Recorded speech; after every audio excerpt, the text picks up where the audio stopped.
Assalamualaikum warahmatullahi wabarakatuh. Saya Wan Muhammad Shihab bin Wan Muhammad Faiz, wakil daripada Kumpulan 2.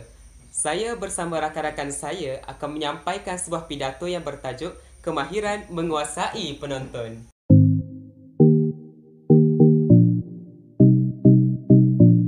Assalamualaikum, salam sejahtera sahabat sekalian.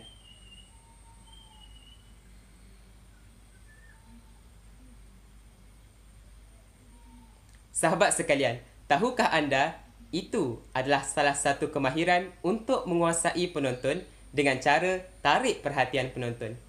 Apabila kita mahu berkongsi atau membuat perbentangan sesuatu, satu perkara yang sangat penting selain daripada konten ataupun isi yang kita nak sampaikan ialah perhatian penonton. Jadi, salah satu cara untuk nak tarik perhatian penonton adalah dengan silent with purpose, iaitu tenang dengan tujuan. Itu adalah caranya macam mana kita nak tarik perhatian penonton. Caranya mudah sahaja. Kita berdiri, kita diam dan kita cuba menyampaikan sesuatu mesej dengan mimik muka kita. Sekiranya emosi yang kita nak sampaikan selepas itu adalah emosi sedih, jadi kita lihatkan mimik muka sedih. Caranya,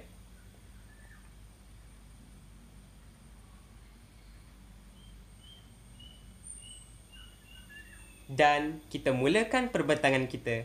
Semoga bermanfaat. Assalamualaikum.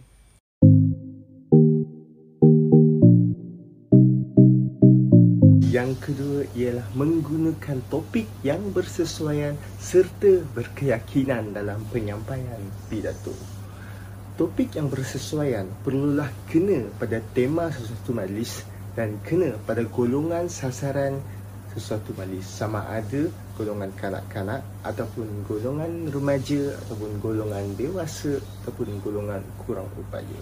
Bayangkan apabila kita menyampaikan sebuah pidato kepada kanak-kanak berkaitan dengan isu politik, adakah mereka akan memahaminya?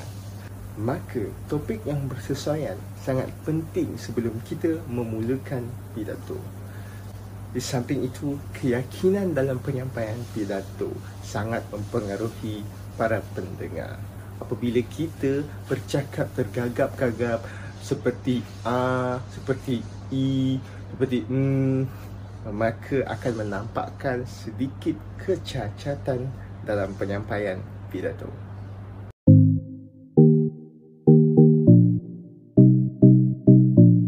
Saya Aisyah binti Muhammad Karim, nombor matrik 1200111 akan menerangkan berkaitan keterampilan dan penampilan diri. Keterampilan diri bermaksud kecekapan dan kemampuan seseorang individu dalam mengurus sesuatu, menyelesaikan masalah dan sebagainya. Penampilan pula adalah kriteria yang dapat mencerminkan keterampilan diri seseorang.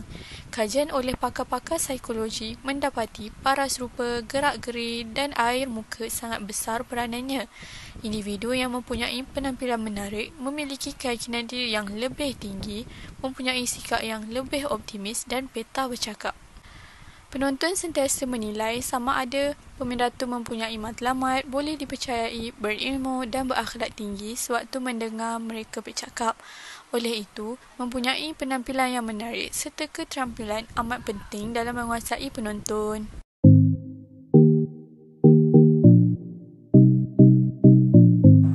Seterusnya, langkah kemahiran menguasai penonton adalah pemindato harus bersikap kreatif dan memberikan fokus yang baik ketika menyampaikan pidato. Seorang pemindato harus memiliki sikap yang kreatif seperti memberikan contoh-contoh yang menarik dan kreatif yang berkaitan dengan topik pidato supaya pendengar mudah untuk memahami isi yang disampaikan oleh pemindato. Selain itu, pemindato perlu kreatif dengan menggunakan gaya bahasa dan intonasi suara yang pelbagai untuk menarik perhatian pendengar. Kemudian, pemindato juga harus memberikan fokus semaksimal yang mungkin terhadap sesi pidato. Misalnya, pemindato melihat pendengar mula hilang fokus dan merasa bosan dengan topik yang pemindato sampaikan, maka pemindato perlu memasukkan elemen gurau senda seperti menceritakan kisah yang lawak atau yang menarik berkaitan tajuk pidato yang boleh menyegarkan kembali suasana dan menaikkan semangat pendengar.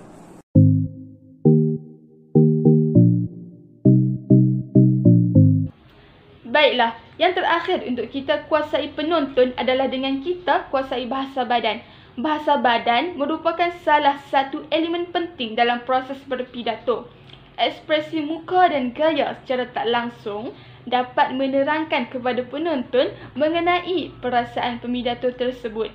Selain itu, intonasi yang menarik juga memainkan peranan kerana pemidato yang cemerlang mempunyai daya tarikan yang tinggi dari segi intonasi suara yang tinggi dan rendah mengikut keadaan. Intonasi yang mendatar tidak akan menarik perhatian para pendengar. Senyuman yang manis dan sapaan yang mesra akan mewujudkan sebuah komunikasi yang positif. Jadi, seorang pemidato yang akan menyampaikan maklumat hendaklah mempunyai bahasa badan yang menarik. Mimik muka dan pertentangan mata juga memainkan peranan yang penting.